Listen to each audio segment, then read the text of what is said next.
안녕하세요. 안녕하세요. 반갑습니다. 네, 이건매입니다.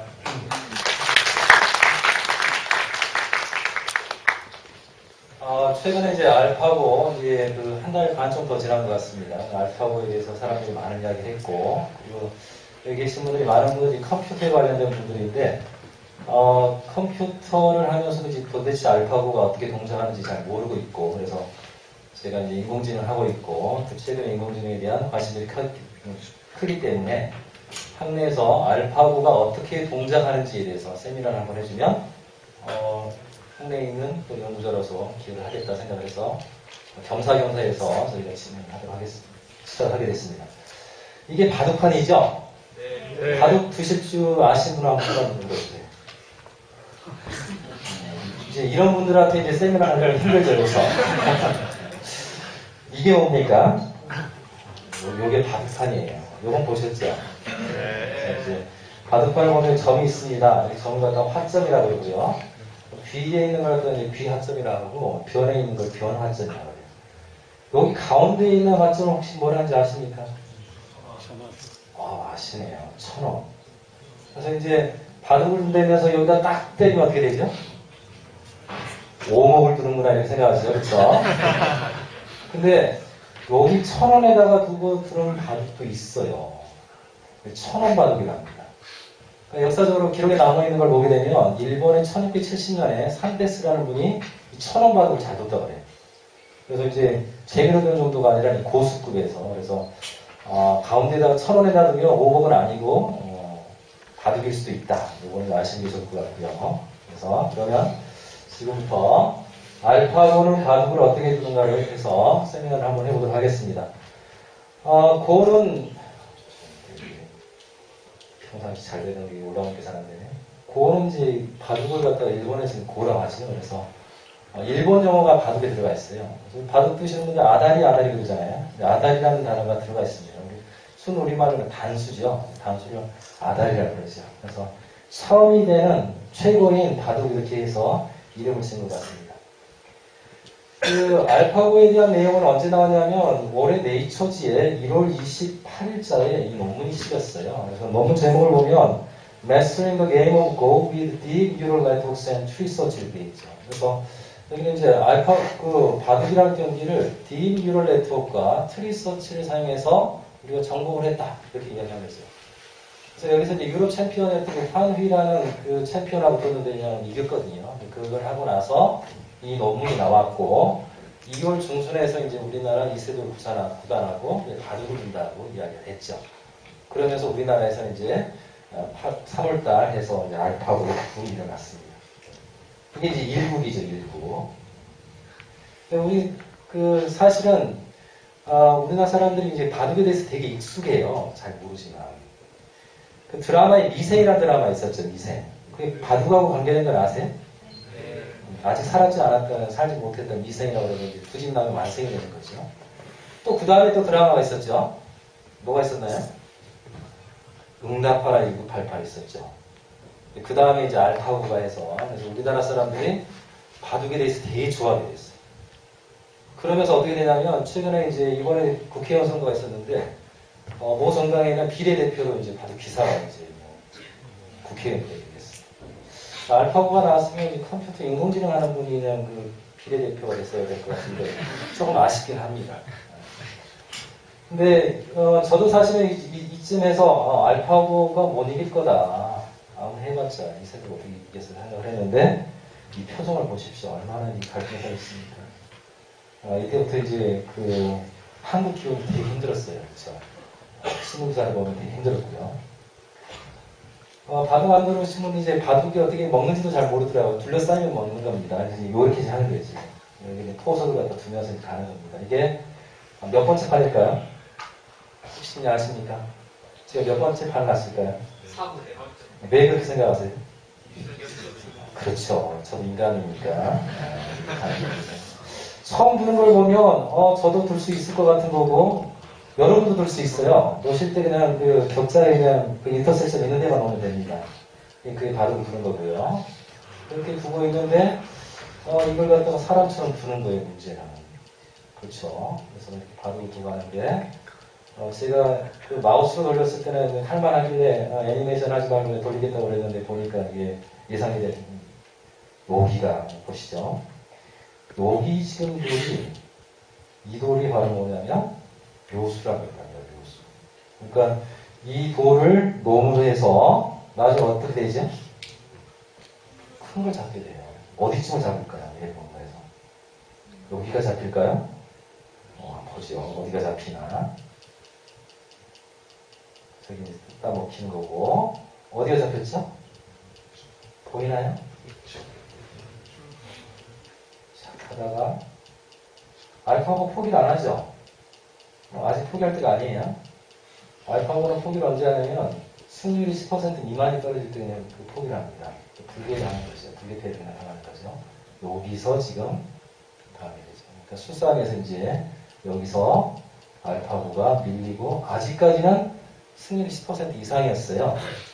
그래서 이제 하다가 요게 나오죠. 그래서 지금 보면 메시지가 대단하게 나올 줄 알았는데 알파고 resign. The result white resign was added to the game information.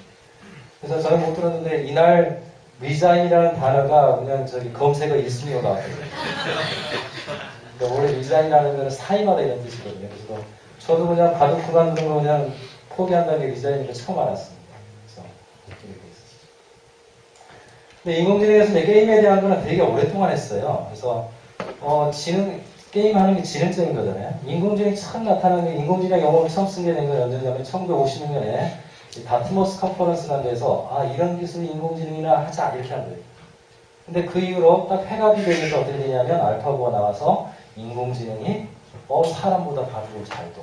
일반인들은 어떻게 생각을 했냐면 야 인공지능이 나의 모든 걸 우리 직업이 다 뺏어가겠네 하는 생각을 하기에 이르렀죠. 근데 그 과정에서 보게 되면 게임 역사에서 보게 되면 이벤트가 그 사이에 한 번 있었습니다. 딥블루라는 건데요. 한 20년 전에 1997년에 체스를 IBM에서 딥블루라고 하는 컴퓨터를 만들어서 이걸로 게임을 했는데 6전 3승 1무 2패 이렇게 해서 이기게 되죠. 그래서 이때도 인공지능 하던 사람들은 되게 놀랬습니다. 저게 돼? 그렇지만 저도 그냥 2월달까지는 알파고가 이길 거라고 생각을 못했어요. 되겠어? 생각을 했습니다. 근데 저는 이제 반성을 했는데요. 구글이라는 큰 기업이 그걸 할 때는 그만큼 데이터를 가지고 하지 않았겠습니까? 그걸 생각했다면, 제가 조금 더 현명했다면, 구글이 이길 가능성에 대해서 50% 정도는 줬어야 됐는데, 그걸 못했다는 것을 반성을 했습니다. 구글이 엄청나게 큰 기업이죠. 그리고 이제, 아까 전에 이제, 마스터링 오브 게임 오브 고를, 아까 DM 뉴럴네트워크하고, 그 다음에 트리서치를 사용했다고 그러잖아요. 근데 그 기술은 언제 있었냐면, 딥 뉴럴 네트워크 중에 이제 CNN이라는 게 있습니다. 컨볼루션 뉴럴 네트워크라는 녀석인데 얘는 처음에 1989년에 나오긴 했어요. 근데 얘를 제대로 쓸 수 있는 방법이 없었습니다. 근데 그걸 최근 2000년대 중후반에서 그 기술이 엄청나게 발전을 했어요. 그래서 이제 기술이 처음부터 그냥 알파고가 다 만들었던 건 아니고요. 그 다음에 이제 트리서치라는 게 몬테칼로 트리서치라는 방법이 2006년에 나왔는데 얘가 또 일종의 브렉스루를 일으킵니다. 그래서 아마 2, 3단 정도 되는 걸 갖다가 이때 비교를 한 거예요. 그래서 그냥 금방 된 건 아니죠. 근데 이제 바둑하고 전혀 관계가 없어 보이는 구글이 2014년에 이 딥마인드라고 하는 영국에 있는 이 회사를 삽니다. 하사비스가 가지고 있던 회사인데 이 하사비스라는 친구는 젊은 친구예요. 여러분 레슨에서 봤겠지만 좀 뒤가 얼굴도 나옵니다. 근데 심리학을 했다는 것 같아요. 그리고 이제 컴퓨터를 한 거예요. 강화학습의 전문가였고 딥러닝을 잘하는 친구인데 얘를 얼마 주고 샀냐면 얼마 주고 샀죠? 우리 제품이 4억 불이에요. 4억 불. 우리 돈으로 하면 4,500에서 한 5천억 정도 산 건데 이세돌 구간하고 이게 5차전을 한 다음에 얼마만큼 주가가 됐냐면 58조억이 뜬 거예요. 그러니까 비즈니스라는 거예요. 그 다음에 이제 무슨 게임을 한다고, 전략 게임을 한다는데 그건 재미없는 거고, 이미 구글은 투자한 만큼 훨씬 남겼죠. 이게 비즈니스입니다. 그리고 우리가 또 이런 데서 또 보면 다른 측면을 볼 수가 있죠. 그래서 인공지능 기술이 이제 이렇게 게임에서 발전하고 있는데, 이제 본격적으로 게임을 어떻게 하는지 봅시다. 우리가 이제 보드게임을 보게 되면 수익기를 하죠. 여기 보면 삼목이라는 거, 틱틱토라는 건데, 내가 여기 넣으면 상대방이 넣을 수 있는 거 8군데잖아요. 그렇죠? 요렇게 내가 넣은 다음에 또 넣을 수 있는 게 있죠. 요걸 어디까지 볼 건가? 수를 보는 거예요. 요걸 갖다 잘 보면 선수, 못 보면 하수 이렇게 되는 거죠. 그렇죠? 이게 수보기를 하는 겁니다. 근데 이제 수보기를 할 때 어떻게 되냐면, 너무 아까 전에 이제 그 삼목만 해도 몇 번 내려가야 되냐면, 끝까지 내려가면 9칸이니까 9번을 내려가야 되죠. 사람들까 내려가기 어렵죠. 근데 이제 5목만 해도 19가 19잖아요. 그렇죠? 칸이. 무식하지. 가득은 훨씬 더 커지죠. 체스가 됐든지 장기가 됐든지 어떻게 되냐면, 보드게임을 할 때는 사람들은 어느 수준까지 내려간 다음에 어떻게 되냐면 형세를 판단하게 되죠. 그래서 여기는 5만큼, 6만큼, 7, 1, 4, 5만큼. 나한테 유리하면 상대방한테 어떻게 돼요? 불리한 거죠. 그렇죠?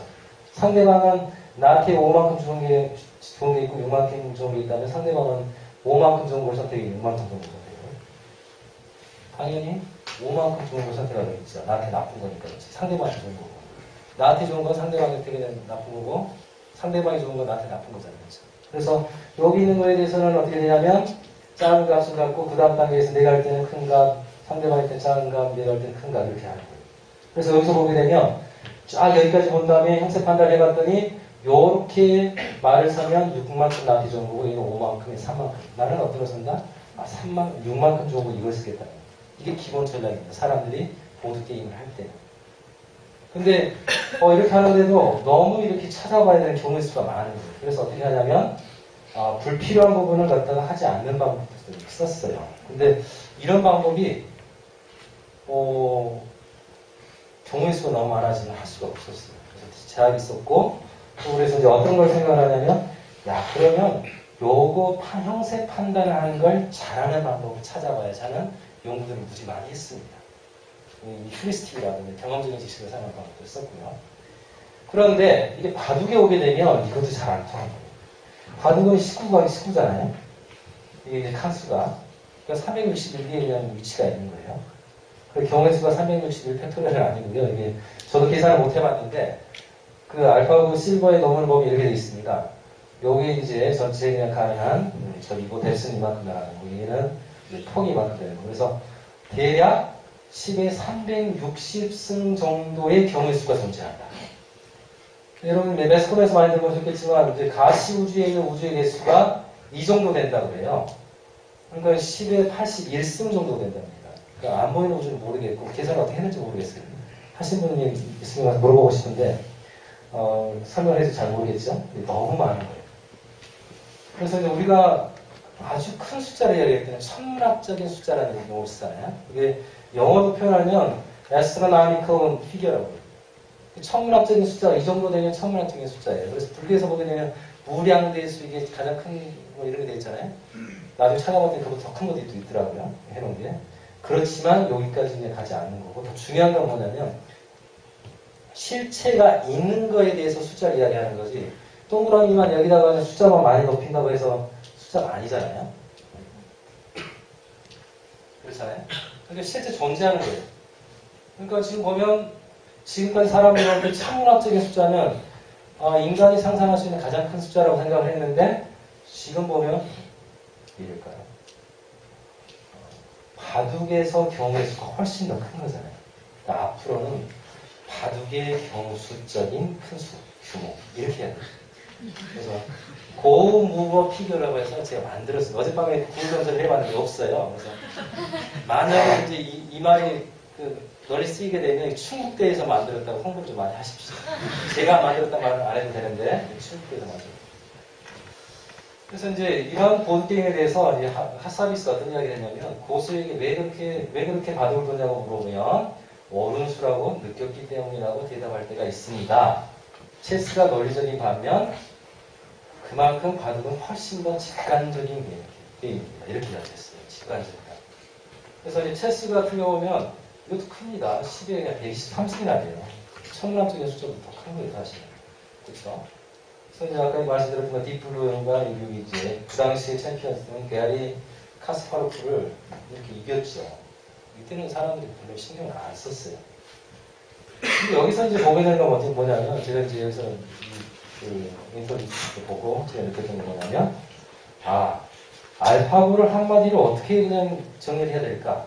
알파고는 논리가 아니라 직관을 프로그램으로 계산한 거다. 정리하는 게 어떨까 하는 생각을 했습니다.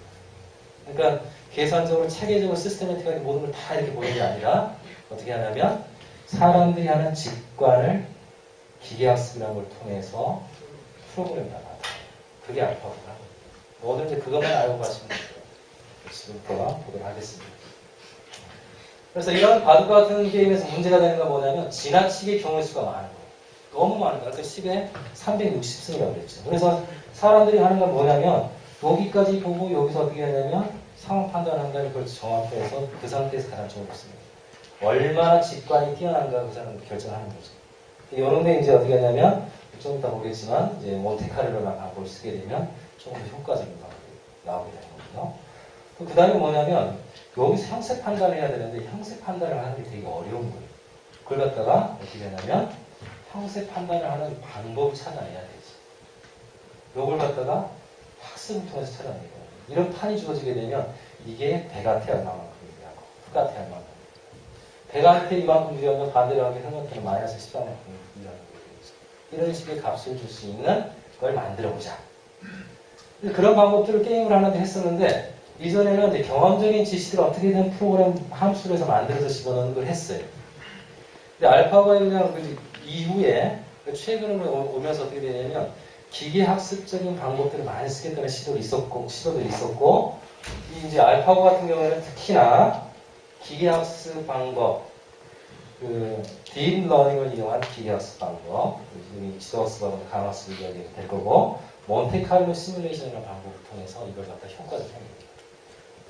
그래서 기계학습이라는 용어, 오늘 기계학습 빼먹었네요. 러닝만 있는데 기계가 더 머신러닝입니다. 머신러닝인데 이게 이제 경험을 통해서 어떤 일을 갖다 하는데 비슷한 일이나 같은 일을 하면 나중에 더 잘할 수 있도록 하는 거예요. 그게 학습입니다. 근데 그 학습을 기계가 하도록 우리가 여기서 말하는 기계는 컴퓨터가 하도록 하는 게 기계학습이죠. 어떤 게 기계학습인가? 예를 들어보면 이런 게 있어요. 1 더하기 2는 3이고 4 더하기 8은 12고 이렇게 있어요. 요거는 뭘 갖다가 예제를 문제와 답을 줍니다. 이거는 학습 데이터라고 하죠. 그러면 이걸 가지고 기계학습을 하게 되면 어떻게 되냐면 이게 뭐 하는 거죠? 덧셈하는 거잖아요. 그렇죠? 그 덧셈하는 녀석이 만들어지는 거예요. 그래서 97 더하기 16을 집어넣으면 합이 얼마죠? 114. 혹시 틀렸을 수 있으면 제가 암산해 갖고 맞나요? 틀렸을 수 있어요. 이렇게 하는 거예요. 이게 기계였습니다. 예를 들어 바둑이 가지고 오게 되면 어떻게 되냐면 참 이런 거는 문제와 답을 가르쳐주기 때문에 지도학습입니다. 선생님이 있는 거예요. 답을 가르쳐주는 선생님이 있는 상태에서 학습을 하는 거에 대해서 지도학습, 슈퍼바이즈가 있는 거예요. 이게 바둑이 가져오게 되면 어떻게 되냐면 바둑판이 이렇게 생겼을 때는 돌을 갖다 여기다 넣는 거예요. 이렇게 생겼을 때는 여기다 넣는 거예요. 여기 돼 있을 때는 여기다 넣는 거예요. 이걸 가르쳐줘요.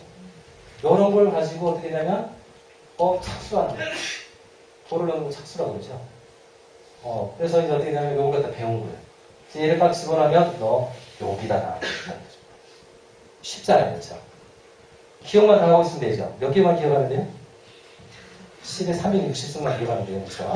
우주에 있는 원자에다가는 여러 개 써야 되는데 10에 그냥 260만 개 정도의 그냥 그 기억을 해놔야 돼요. 쓸 수가 있는 거예요. 그렇게 쓰면 돼요. 그렇게 하겠다는 거예요.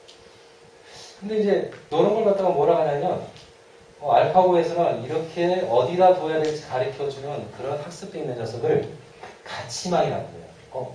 가치망이 아니고 제목이 한 장 넘어갔어요. 정책망이라고 해요. 정책망이라고 하고요. 신문사에도 봤을 거예요. 또 가치망이라는 것도 나오죠. 얘는 뭐냐면 학습을 하는데 아까 전에는 어디다 돌을 놓치는지 가르쳐주는 게 아니라 이건 형색 판단을 가져오는 거죠. 이만 이렇게 돼 있으면 나한테 29만큼 유리해. 이 상태면 마이너스 14만큼 이렇게 돼 있으면 42만큼 유리해. 이렇게 가르쳐주는 거예요. 이걸 학습을 시켜요. 그러면 이 녀석이 어떻게 되냐면 형색을 판단할 수 있는 게 만들어져요. 그래서 바둑판 하나 딱 주잖아요. 그럼 이 점수가 나오는 거예요. 15 이렇게 나오는 거예요. 이런 일을 할 수 있는 걸 만들어 놓은 걸 알파고에서는 가치망이라고 밸류 메터드라고 해요. 가치망하고 정책망을 만들어서 이제 바둑을 두는 거예요. 사실 이것만 있으면 될 수도 있죠. 그렇죠? 그다음에 강화학습이라는 걸 더 쓰면 돼요. 강화학습, reinforcement learning이라는데 얘는 조금 특이한 게 뭐냐면 이게 쉽게 생각하면 자전거 타기, 자전거 타기. 여러분들이 이제 어렸을 때 최초로 성취감을 느꼈던 이제 이벤트가 뭐냐면 자전거를 타고 안 넘어지고 얼마만큼 갔을 때 아닐까 싶어요. 저는 그랬습니다. 제가 생각을 해보니까 가장 어렸을 때 지금까지 성취감을 최초로 느꼈던 거. 일어나서 그냥 처음에 걸었을 때는 성취감을 못 느꼈어요. 의식이 없어갖고 제가. 근데 자전거 타고 나서 되게 기뻤어요. 우리 아버지가 좀 원망했어요. 뒤에 잡아주신다고 했는데 내버려 두셨거든요. 근데 이제 자전거 타기 어떻게 되는지 봅시다. 자전거를 탔어요. 이렇게. 그래서 페달을 그냥 가속을 하면 빨리 가죠. 그렇죠? 안 넘어지네? 한손 났어요? 이상하게 넘어지 두 손 잡았는데 어떻게 돼? 바닥 넘어지죠. 이러면서 어떻게 하는 거죠? 어떻게 하면 자전거를 오랫동안 넘어지지 않고 타는 걸 알 수 있게 되죠.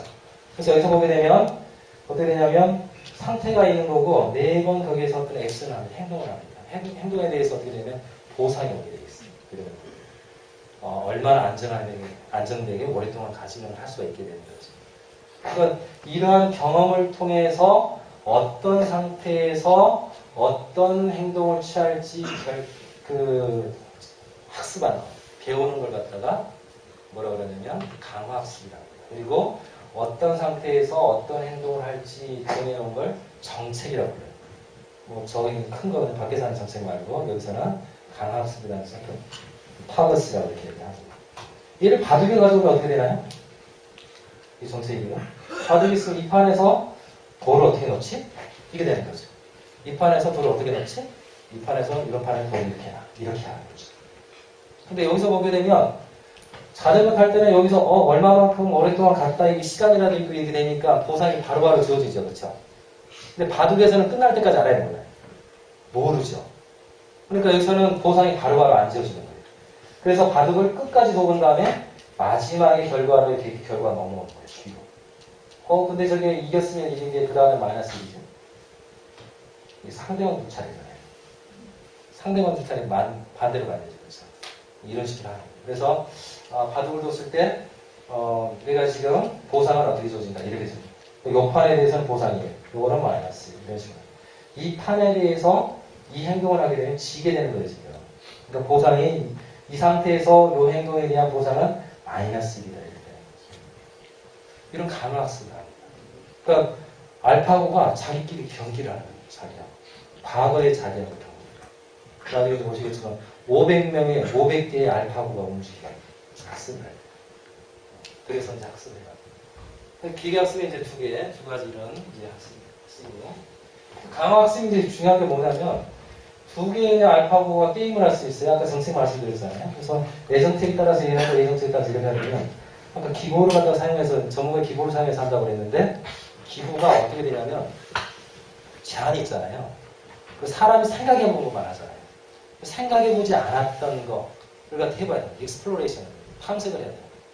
그걸 하려면 어떻게 되냐면, 알파고가 자기하고 자기하고 게임을 해요. 같은 자기가 아니라 조금 다른 이전의 자기하고 게임을 해요. 그런 점이 있습니다. 그래서 해보지 않았던 거, 외부에서 주어지지 않았던 경험들을 할 수 있도록 하는 게 이 강화학습이 가지고 있는 특징이고, 이걸 사용을 해서 스스로 진화할 수가 있는 거죠. 그 진화라는 거는 판을 갖다가 평가하는, 형세를 판단하는, 형세를 갖다 평가하는 거, 정책을 계산하는 거, 이런 걸 갖다 할 수가 있습니다. 그리고 이제 몬테카를로 시뮬레이션이라는 걸 하는데요. 몬테카를로 하면 좀 이국적인 느낌이 들잖아요. 그렇죠? 이국입니다. 우리나라 아니에요. 몬테카를로 어디냐면 혹시 프랑스를 가셨으면 프랑스 끝쪽에 니스 옆에 모나코라는 거 있죠. 모나코에 있는 어떤 지역이. 저도 여기 그냥 가봤는데 혹시 이 그냥 카지노 갔던 것 같기도 해요. 한 번 가서 이렇게 해봤거든요. 돈은 알리고 없지만. 그 카지노가 유명하고 어떤 이제 몬테카를로라는 용어가 붙은 건 몬테카를로 시뮬레이션 되게 익숙한 종목에 따라서는 아마 WG는 되게 익숙할 거고 그럴 텐데 어떤 샘플링에 의해서 표본 추출에 의해서 뭐 하는 거에 이제 몬테카를로가 이름 많이 붙이죠. 여기서 이제 당기는 되게 다 확률적이잖아요. 확률에 따라서 하는 거죠. 그래서 이제 몬테카를로 시뮬레이션은 뭐냐면 이 판이 주어졌을 때 이 판이 얼마나 좋지 이걸 평가를 해야 되는데요. 평가 함수를 사용해서 그냥 열심히 배웠던 가치방을 갖다가 해서 그냥 학습을 시켰잖아요. 근데 그건 제한이 있어요. 그래서 어떻게 되면 진짜 게임을 해보더라고요. 빨리빨리.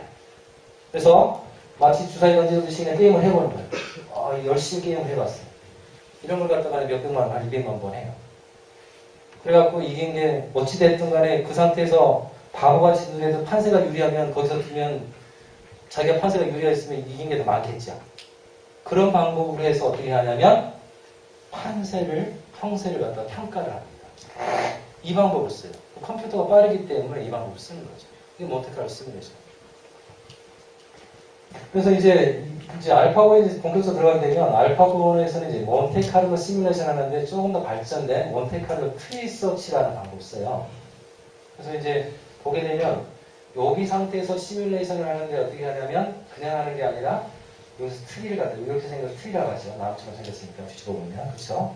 여기 상태에서 이제 어디에다 돌을 놔야 될지 착수해야 될지 결정해야 되는데 여기서 어떻게 하냐면 여기에다 하나를 갖다 더 붙여놓고 여기서부터 몬테카를로 시뮬레이션을 해보자. 그랬더니 졌다. 한 번 했는지 졌어요. 그럼 어떻게 되냐면 여기가 뭐냐면 뒤에 있는 게 전체 게임을 쓰고 여기 이긴 수예요. 그럼 여기 한 번 졌잖아요. 그럼 여기다가 어떻게 되냐면 한 번씩 추가가 되죠. 아까 21판이었는데 22판이었고 여기 11판 이긴 거예요. 그렇죠? 이런 식으로 합니다. 이런 걸 갖다가 계속 하는 거예요. 시간이 되는데. 한 200만 번 해요. 그래서 오늘 보게 되면 이 판에서 이렇게 했을 때는 이렇게 한 게 이 방법 이렇게 돌을 놨던 게 몇 번이고 그 중에 몇 번 이겼고 이렇게 해서는 몇 번 이긴 게 있겠죠. 이제 선택하는 방법의 대표적인 경우는 승률이 가장 좋은 거 또는 가장 많이 가본 거 이런 걸 갖다 선택하게 되겠습니다. 이렇게 해서 어떻게 되냐면 형세가 내가 이렇게 돌을 놨을 때 나한테 얼마나 유리한지 판정하게 돼 있어요. 이게 이제 몬테카를로 트리서치라는 방법이에요. 근데 이게 되게 효과적이지 않을 것 같은데 이게 무지 효과적이었던 거예요. 그래서 아마 이 3단 정도, 여러분 정도는 이제 우습게, 죄송합니다. 대부분의 여러분들에 대해서는 우습게 이길 수 있을 정도의 바둑을 갖다 구현할 수 있는 정도가 됐다고 해요. 저도 개인적으로, 측정 가능한 급수입니다. 아들이. 저희 아들하고만 할 수가 있어요. 가르쳐서. 그래서 몬테카를로 트리 검색을 보게 되면 이제 간단히 다른데서 가져온 건데요. 여기서 가져온 건데 게임을 하는 거예요. 여기서 시작을 해서 쫙 해봤더니 이겼으면 한 번에 3번 이겼다 이렇게. 여기서 트리를 만들어 가죠. 이렇게 돼서 이제 한 번에서 아까 졌나요? 이렇게 돼 있고 그 다음에 이렇게 갔더니 어떻게 되냐면 이겼네 이렇게 되는 거예요. 이렇게 갔더니 그 다음에 이렇게 갔더니 어떻게 되냐면 졌어요. 그러니까 어떻게 되냐 한 번이 추가가 되는 거고 진 거고 여기는 안 올라갔죠. 분모만 올라가고 이렇게 되는 거죠. 이렇게 하는 겁니다. 그걸 계속 반복을 하게 되면 어떻게 되면 이런 게 만들어져요. 그러니까 여기에서 나와야 되는데 이 길로 가게 되면 어떻게 되면 7번 중에 5번 이긴 거예요. 여기로 가면 2번 중에 한 번도 못 이겼어요. 그럼 바둑을 갖다 여기다 놓을 거야, 여기다 놓을 거야. 왼쪽으로. 당연히 왼쪽이 되겠죠. 이렇게 하겠다는 거예요. 이렇게 하는 걸 잘하더라고요. 이게 잘하더라고요. 그래서 보면 이거보다 여기 한다. 결국은 몬테카를로 트리 검색이라는 게 뭐냐면 형세를 평가하는데 어떤 녀석이 얼마나 좋을지를 이 시뮬레이션에서 주사위 던져서 판단해 봅니다. 이 방법을 썼습니다. 근데 이제 프로 구단하고 붙어서 이길 정도로 하려면 이거는 좀 부족했다는 거죠.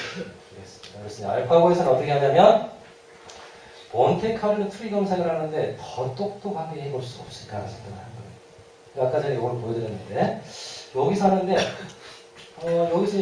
여기서 보게 되면 여기다 하나를 트리 갖다 붙이는 노드를 하나 붙인 거예요. 붙일 때 어떤 녀석을 갖다 먼저 붙이는 게 유리하지? 붙일수록 그 부분을 더 자세히 보는 거죠. 어떤 녀석을 붙이는 게 유리하지? 그것도 생각을 해야 되는 거고 또 어떻게 되냐면 선 만들어 놓고 붙이고 나서 보면 각각의 위치별로 기본 점수값을 줘야 됩니다. 선택을 할 때. 어떻게 하면 점수값을 더 잘 줘서 유리한 데를 갖다가 가능성이 높은 데를 선택해보지 할 수가 있는 거죠. 이것도 하는 거고 또 그 다음에 어떻게 되냐면 시뮬레이션 하는데 다른 돌 위에다 놓으면 안 돼. 이것만 해서 곤란하잖아요. 그렇죠? 좀 똑똑하게 놔야 되잖아요. 그래도 조금 더 빠르면서 똑똑하게 돌을 놓을 수 있는 방법 경기를 할 수 있는 방법 일주일에 한 200만 번 할 수 있도록 그렇게 하는 방법이 뭐 없을까? 그 다음에 형세 판단을 하는데 어떻게 하냐면 아까 전에 학습을 시킨다고 했잖아요. 학습도 시켰고 그 다음에 이제 몬테카를로 시뮬레이션을 했는데 그걸 갖다가 이제 어떻게 하면 더 잘할까? 두 가지입니다. 몬테카를로 시뮬레이션에서 나온 결과가 학습한 결과를 합해서 쓰겠다. 그런 방법을 통해서 어떻게 되냐면, 9단 이상의, 9단의 실력이 나오는 거죠. 그래서 기술이라는 게 갑자기 없는 상태에서 나온 게 아니라 이전에 있는 기술들이 다 흡수가 되고, 그걸 갖다 개선을 하고, 또 많은 엔지니어링이 되어서 진행되는 거죠. 그래서 이걸 하기 위해서 딥러닝이 사용되게 되는데, 인공지능 분야에서는 특히 딥러닝이 큰 화두 중에 하나입니다. 딥러닝의 지도학습하는 부분과 강화학습하는 부분에, 그 다음에 많은 계산을 해야 되기 때문에 고성능 분산 병렬 처리가 사용되게 됩니다. 우리가 안 보이지만, 사실은, 카서비스의 딥마인드도 영국에 있지만, 프로그램은 저희 미국에서 하고 있었죠. 바둑은 한국에서 하고 있습니다. 그런 상황입니다. 그래서 이제 보면, 이제 알파고에 대해서 정체망이라는 걸 아까 말씀드렸는데 어떻게 되냐면, 여기서 돌을 어디다 놓으면 좋을까? 이걸 결정합니다. 그러니까 그걸 갖다 줄 때 어떻게 되냐면, 여기 이제, 그 정체망이라는 녀석이 이 상태에서 여기가 제일 유리하고, 그 다음에 여기고, 여기, 나머지는 별거야. 이렇게 됩니다. 값을 주는 거예요. 확률을 주는 겁니다. 이걸 갖다가 학습시켜요. 그 다음에 가치망이라는 건 뭐냐면, 이 판세가 나한테 얼마만큼 유리하지 않냐. 요거는 0.6만큼 유리해. 이런 걸 갖다가 결정해주는 녀석이 가치망입니다. 평가 값을 주는 거, 가치망. 어디다 둘지, 어디다 주면 유리한지, 그걸 나타내는, 그 계산해주는 게 정체망입니다. 그래서 이걸 구현하는데 이제, 딥러닝이라는 게 사용돼요. 딥러닝이라는 게 예전부터 그냥 없었던 건 아니고, 이제 이것도 신경망이라, 뉴럴 네트워크라는 게, 1980년대, 그러니까 시작된 거는 이제 60년대 중반에 이제 뉴럴 네트워크에 대한 나왔습니다. 그래서 사람 지능을 구현하는데, 계산기나 디지털 컴퓨터는 하지 말고 사람처럼 해보자. 브레인에 있는, 머릿속에 있는 뇌가 어떻게 동작하는지 봤더니 뇌세포로 머릿속에 되어 있는데 보니까 되게 간단해 하는 일이. 여기서 전기적인 신호가 오게 되면 어떻게 되면 해서 모은 다음에 여기서 딱 전기적인 신호를 보내주는 뿐이에요. 그래서 수학적으로 모델링 해봤더니 여기 입력이 있고 여기 연결되는 강도를 갖다가 가중치를 갖다 곱해서 통과를 시킬 때 세면 1로 보내고 안 세면 마이너스 1로 보내고 아니면 안 보내고 이렇게 하는 아주 간단한 거였어요. 그게 이제 뉴런 퍼센트론이라는 거였는데 얘를 갖다가 기능이 좀 약해서 어떻게 되냐면 여러 개를 여러 층을 쌓아놓으니까 되게 잘해요. 그게 이제 다층 퍼센트론에서 이제 80년대 중반부터 90년대 초반까지 연구가 많이 됐습니다. 근데 층을 좀 늘려놓은, 여기를 갖다 층을 갖다 더 늘려봤어요. 여기를. 늘려보니까 별로 효과가 없어요. 그래서 늘리지는 않고 하나 아니면 많게 두 개 이렇게 썼었거든요. 근데 이제 연구자들이, 다른 연구자들은 그럼 다른 데 재밌는 데 가자 해서 다른 거 재밌다고 하는 거, 남들 열심히 하는 거, 유행하는 거 하고 있는 사이에, 그 제프리 힌튼이라는 분이 캐나다에 계신 분인데, 할아버지가 열심히 일을 하셨어요. 그래서 어떻게 하냐면, 이게 층이 많아도 학습을 할 수 있는 방법을 찾아내요. 잘 쓸 수 있는 방법을 찾아내요. 그래서 나온 게 딥러닝. 딥러닝 중에 대표적인 모델 중에 하나가 뭐냐면 컨볼루셔널 뉴럴 네트워크라는 거예요. CNN이라고 방송사 아니면 CNN 치면 그냥 방송사예요. 여기는 어떻게 되냐면 여기다가 이렇게 여기 사머예드라고 그러더라고요. 저는 늑대인 줄 알았더니 이걸 집어넣으면 여기가 늑대라고 되어 있는 부분이 값이 제일 크게 뜨는 거예요. 근데 학습을 시킬 때 어떻게 시키냐면 이미지만 딱 주고 늑대인 데만 1, 나머지는 사모예드라는 데만 1, 나머지는 딱 0을 해놓고 학습에 하면 알아서 다 합니다. 그랬더니 1000개의 클래스를 갖다 사람보다 더 잘하는 수준이었어요. 사람 얼굴이 제가 더 잘한다고 해요. 얼굴이 그냥 구별 못하는 분 많죠. 컴퓨터가 드디어 사람보다 처음으로 능가하는 그런 세상이 됐습니다. 벌써. 이게 딥뉴럴 네트워크. 컨볼루션 뉴럴 네트워크인데 내부를 보면 어떻게 되냐면 이런 일을 합니다. 여기 이제 이미지가 다 RGB 세 가지 컬러가 있잖아요. 그러면 여기 이제 사각형이 행렬 갖다 곱해주는 거예요. 기자리다. 합을 계산해서 여기다 써주는 건데 이런 일을 하는 거예요. 그래서 이걸 어떻게 만드는 거에 따라서 이제 다른 특징이 뽑히는데 예전에 영상 처리한 데서는 이걸 사람이 다 만들었어요. 머리를 열심히 써서 이렇게 하면 이렇게 훌륭하게 뽑혀 이렇게 했는데 딥러닝이 하게 되면 어떻게 되냐면 이런 녀석을 입력 주고 출력 주면 알아서 학습을 해요. 특징은 자동차. 그래서 이제 딥러닝이 발전하게 되면 어떻게 되냐면 예전에는 입력이 들어오잖아요. 입력을 갖다가 학습을 해서 사람이 학습이 아니라 특징을 엔지니어를 통해서 사람이 뽑아줬어요. 특징을 얼마나 잘 뽑는가에 따라서 성능이 결정이 되는데 딥러닝은 오게 되면 특징을 네트워크에 뽑아버려요. 그런 다음에 층이 여기 딥이라는 게 층이 많다는 거예요. 아까 보셨잖아요. 층이 많으면서 특징들이 추상화가 되고 그러면서 되게 예전에 할 수 없었던 만큼의 성능을 보이게 돼요. 그래서 어떻게 되냐면 이제 어려웠던 영상, 컴퓨터 비전, 자연어 처리, 음성 인식에서 큰 성과를 보이고 있습니다. 손에 큰 기업들, 그러니까 구글 같은 경우는 그게 큰 기술이 되고 있어요. 그래서 이제 우리도 이제 그런 일을 해야 되는 거고 학습이라는 건 뭐냐면 요거 결정하는 거예요. 학습이란 기계학습이라고 그랬잖아요. 그렇죠? 기계학습 요거 하는 거예요. 요거 결정하는 거예요. 그래서 이제 알파고는 어떻게 하냐면 바둑을 두기 위해서 아까 전에 이제 그 몬테칼로 트리서치라는 걸 하는데요. 여기서 이제 정책망이라는 게 있었잖아요.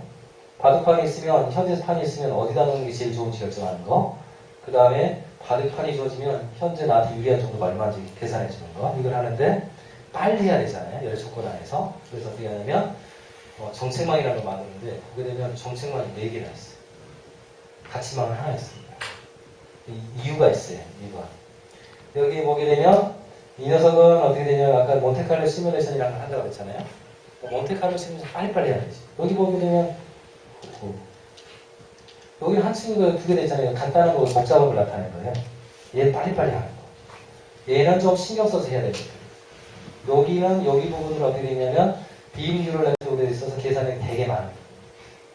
여기는 이제 얘는 이제 정책망인데 아까 전에 처음에 값을 가서 초기값을 줘야 되는 부분인데 빨리 하려고 그렇게 만들어요. 얘는 어떻게 되냐면 바둑 6단에서 9단 사이의 기본을 보고 어디다 넣으면 유리할지를 결정하는 방을 만들어 놨어요. 그래서 여기 있고 그 다음에 여기서 이제 어떻게 되냐면 얘는 이제 기본을 가지고 이제 만든 거고요. 열심히 이제 딥러닝에서 만듭니다. 만들고 그 다음에 이걸 가져다 어떻게 되냐면 얘를 갖다 얘는 배운 것만 할 수가 있잖아요.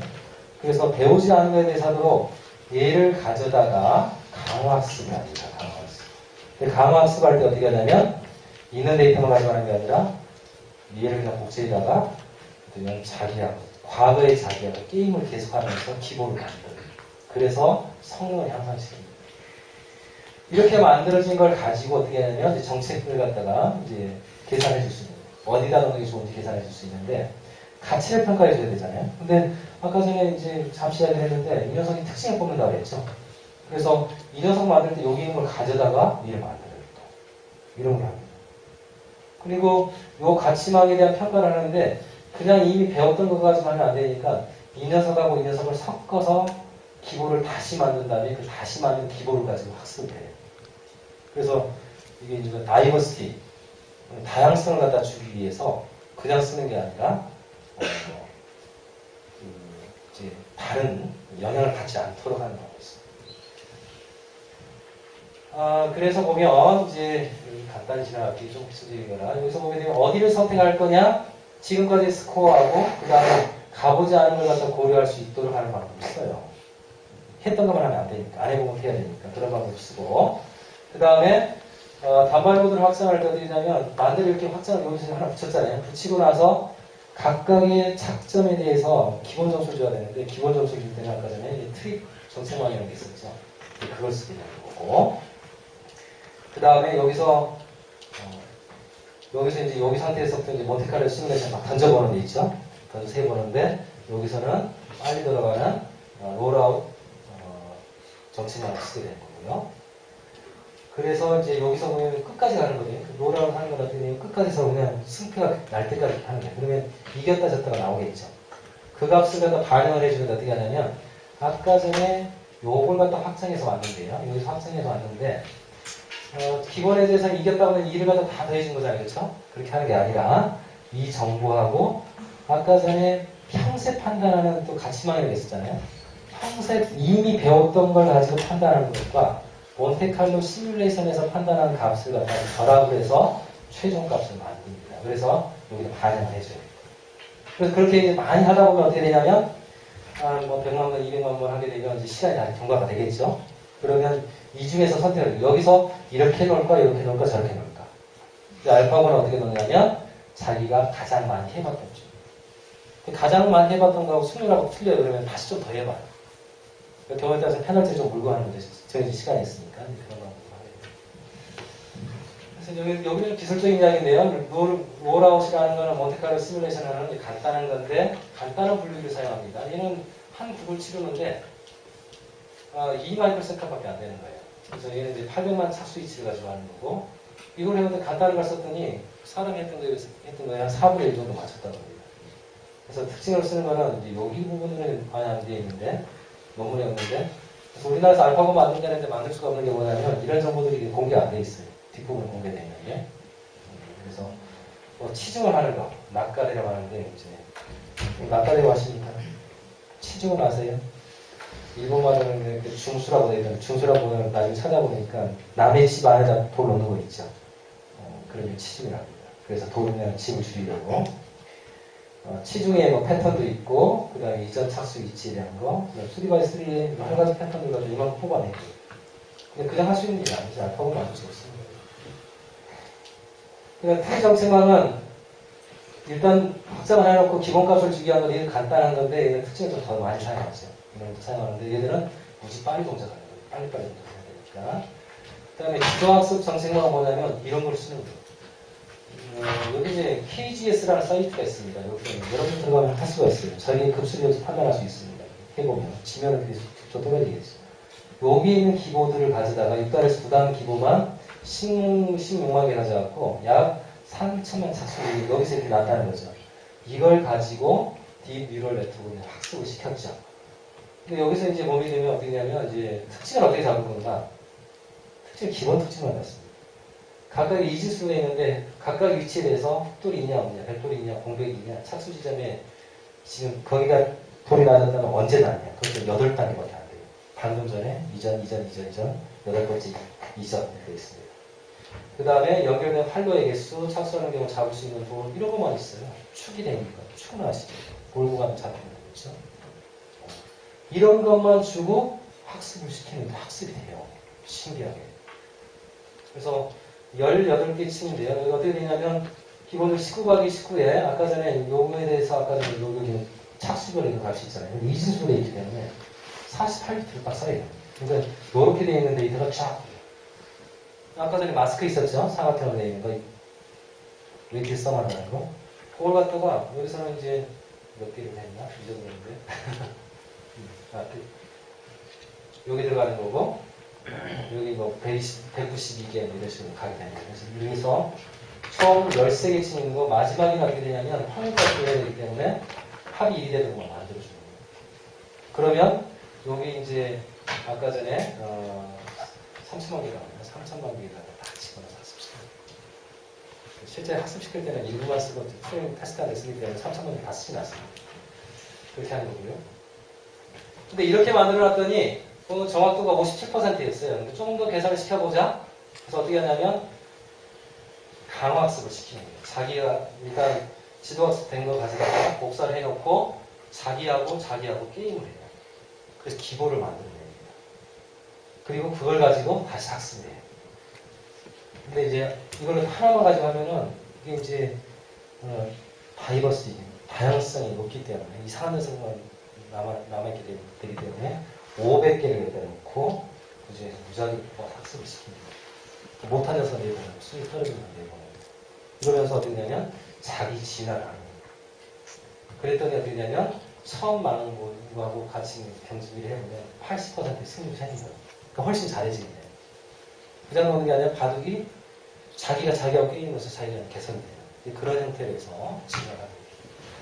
그 다음에 가치망은 어떻게 되냐면 이제 판을 주게 되면 그거에 대해서 값을 주는 거죠. 이제 가치망입니다. 그래서 얘는 어떻게 되냐면 가치망을 학습하는 데는 또 정책망을 학습하는 데이터를 그대로 썼더니 상당히 좀 떨어졌나 봐요. 그래서 별도로 데이터를 만들어요. 어떻게 만드냐면 정책망으로 일단 잉의 수만큼 돌린 다음에 랜덤하게 한 위치 쭉 찍고 그 이후부터는 여기 이제 좀 더 똑똑한 강학습망으로 해서 또 학습을 해요. 그래서 승패를 본 다음에 그걸 가지고 게임 할 때마다 하나씩 이 판을 이겨야지 이 판을 쳐 이런 식으로 하는 거예요. 그래서 이런 걸 3,000만 개를 만들어서 가치망을 만들죠. 근데 이 가치망 만들 때 여기 부분이 있잖아요. 이 부분은 이게 15층으로 되어 있는데 앞에 12층까지는 정체만 했을 때는 있죠. 여기 정체만 있고, 여기 정체만 있는 거 그대로 가요. 그러니까 이미 다른 데서 학습 때 있던 걸 가져오는 바둑 잘 두면 체스도 잘 두면, 장기 잘 두면 체스도 잘 둘 수 있잖아요. 그 체스 머리를 가져다가 장기 잘 두게 만드는 이런 방법을 씁니다. 이거 트랜스퍼런이다. 학습을 갖다가 이전시키는 이런 방법들이 이미 이런 딥러닝을 하는 사람들이 많이 공개해놨어요. 주라고 해서 동물원이라고 해서 가져다 쓰면 돼. 세상이 엄청나게 많이 바뀌고 있습니다. 이런 세상 알아야죠. 그래서 이제 정리를 해보자면 여기 이제 알파고의 동작 원리를 보게 되면 기본적으로 몬테카를로 트리서치를 하는 겁니다. 몬테카를로 트리서치를 하는데 똑똑하게 하는 거죠. 똑똑하게. 그래서 학습이라는 딥러닝을 하는 신경망을 사용해서 지도학습도 하고 여기서 기본을 사용해서 지도학습 했잖아요. 그 다음에 어떻게 되냐면 만들어진 마음이 자기가 자기하고 게임을 해서 기본을 만들어요. 강화학습. 그렇죠. 그래서 그 학습을 한 결과가 딥 뉴럴 네트워크로 만들어지는 거고 이걸 갖다가 구현하기 위해서 어떻게 하나요? 많은 컴퓨터 사용이죠. 이 과정에서 어떻게 되냐면 공학적인 노력이 엄청 늘어요. 많은 사람이 노력하고 시행착오가 없고 그러니까 이제 5천억 정도 팔았으면 그런 일을 답답해야지 그렇죠. 엄청난 많은 돈을 들여서 노력 투자해서 만들죠. 그래서 근데 이제 계산적인 문제가 있죠. 계산적인 부분이 있는데 보게 되면 알파고의 하드웨어를 보게 되면 구글 클라우드 서비스를 쓰고 있습니다. 딥마인드가 하드웨어 가지고 있잖아요. 클라우드 서비스가 빌렸으면 되잖아요. 구글이 그런 서비스를 하고 있죠. 구글이 가지고 있는 인프라를 쓴 거예요. 여기 보면 이미 출전이 이걸로 되어 있는 데서 봤는데 찾았어요. 그래서 여기 젊은인 것 같은데 이세돌 씨와 이세돌 구단과 알파고가 있는데 표정이 그렇게 분위기가 어떻습니까? 딱 꼭 이 분위기죠. 이 분위기를 정말 잘 표현한 것 같습니다. 이 뒤에는 지금 CPU가 1920대 그 다음에 GPU가 280대 280대 하면 몇 개 안 되는 것 같죠? 근데 GPU는 안에 코어가 다 3000개 정도 들어가 있어요. 곱하기 3000원씩. 엄청나게 많은 컴퓨팅 파워가 사용된다는 거죠. 그래서 이런 녀석이 뒤에서 받쳐주면서 바둑돌 하나 넣는 위치를 결정해 주는 거고 그 사람이 미술 구단이 된다는 거죠. 어찌 보면 인간 승리죠. 이렇게 많은 녀석이 덤비고 있는데 하는 거죠. 그래서 이제 이 병렬 계산하는 거 보게 되면 마스터는 하나예요.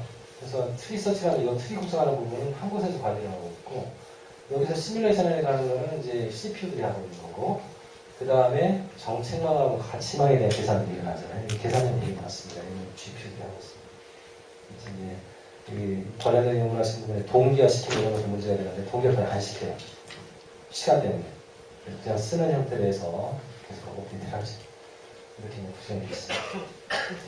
그래서 이제 인공지능과 알파고 우리 학생들이 강의하는 학생들이 있어서 제가 빨리 가긴 했는데 알파고가 어떻게 동작하는지 아시겠습니까? 여러분이 처음 상상했던 알파고하고 제가 말씀드린 알파고 좀 비슷한가요? 비슷해요? 그러면 되게 그냥 요즘 지능정보사회라는 게 있잖아요. 지능정보사회에 그냥 상당히 그냥 수준이 높으신 분들. 그래서 알파고가 인공지능인가? 이렇게 물어본다면 인공지능을 사용한 거죠. 그렇죠? 인공지능 중에 딥러닝이라는 것과 그렇죠? 뭐가 사용됐나요? 그 다음에 이제 그 게임을 하기에 특화된 몬테카를로 트리서치라는 거 사용되어 있고 엄청난 병렬 컴퓨팅이 있고 그래서 사람들을 깜짝 놀라게 있고 더 중요한 거는 사람들이 못할 거라고 생각했던 일을 해버린 거예요. 그래서 여기서 이제 그 세상에 있는 문제를 접근하는 관점이 이제 바뀌게 되면 문제 해결에 돌파구가 생길 수 있다는 이게 한 가지 얘기가 될 수 있다고 생각하는데 물론 그런 접근을 계속 했던 건 사실이지만 어떤 게 있으면 체계적으로 하는 게 시스테매틱하게 하고 중복되는 계산을 줄이고 해서 문제를 해결할 수 있는 것만 아니에요. 너무 커지게 되면 근사를 시켜야 되는 게 어떻게 되냐면 아까 전에 핫서비스가 직관이라는 말이 있었어요. 저는 그래서 그걸 보고 알파고는 직관을 프로그램으로 한 거다. 프로그램을 한 거다. 라고 이제 저는 했습니다. 그런 얘기 했다고 생각이 들고요. 그래서 구글의 이게 지금 지난 4월 28일에 여기 보면 이제 구글에서는 우리 이제 주식을 가지고 있는 주주들한테 이렇게 리포트를 종종 하는가 봅니다. 거기에 This year's Founders Letter라고 해서 쓰는 게 있어요. 오피셜 블로그에서. 근데 거기에 보면 여기 이제 원래 CEO는 레리 페이저가 세리게이죠. 세리게이인데 지금의 구글의 CEO는 인도의 피자이라고 하는 이 친구가 하는 건데 기사 중에 보면 이런 말이 있습니다. We'll move from mobile first to an AI first world. 이런 말이 있어요. 구글이 현재 정책을 하고 있고 비즈니스를 해가는 과정을 보게 되면 AI 쪽으로 계속 들어가고 있습니다.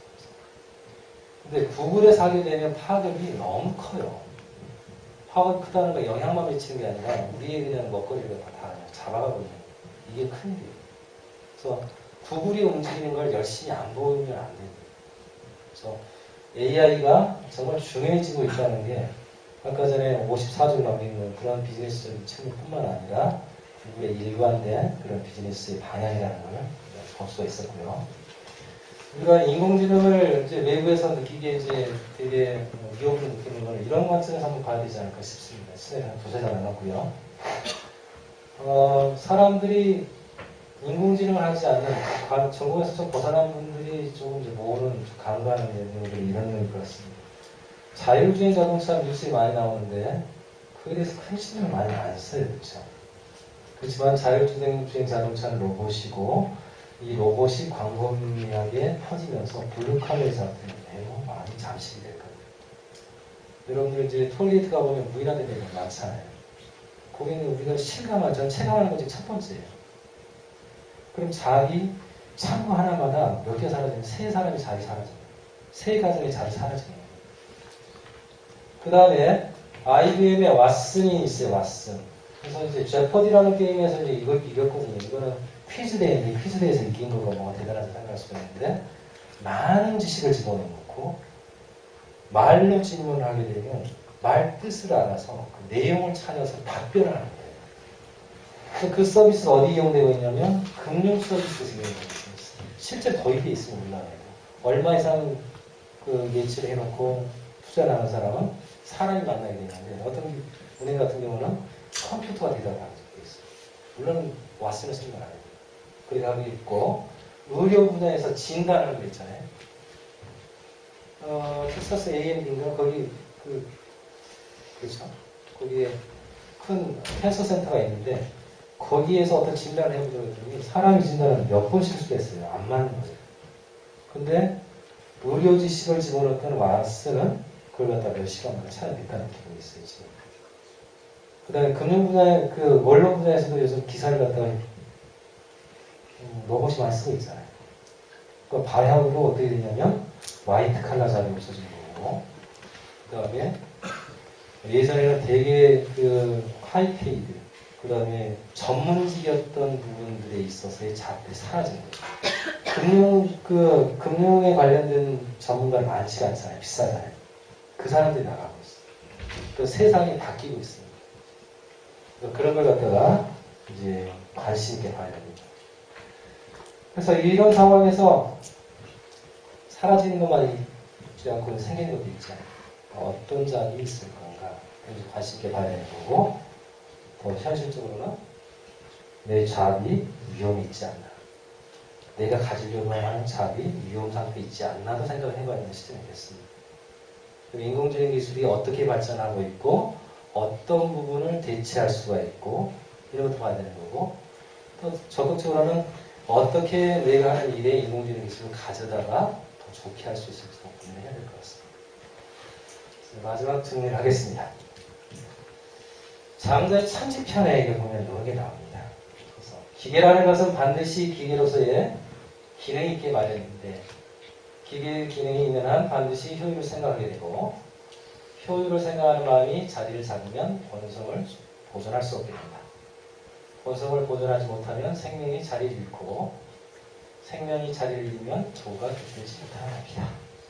마지막이죠. 오비부지가 아니라 수이불이야. 내가 기계를 알지 못해서가 아니라 부끄러이 여기서 사용하지 않을 뿐이다.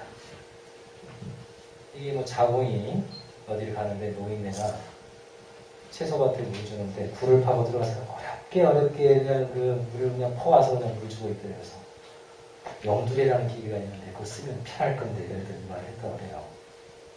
우리가 과연 자꾸 이 시기에 이렇게 살 수는 없는 상황인 것 같습니다. 그래서 우리의 상황을 좀 더 한번 돌아보고 우리의 미래에 대한 대비를 할 수 있도록 알파고가 기여를 했다고 생각합니다. 이사님 감사합니다.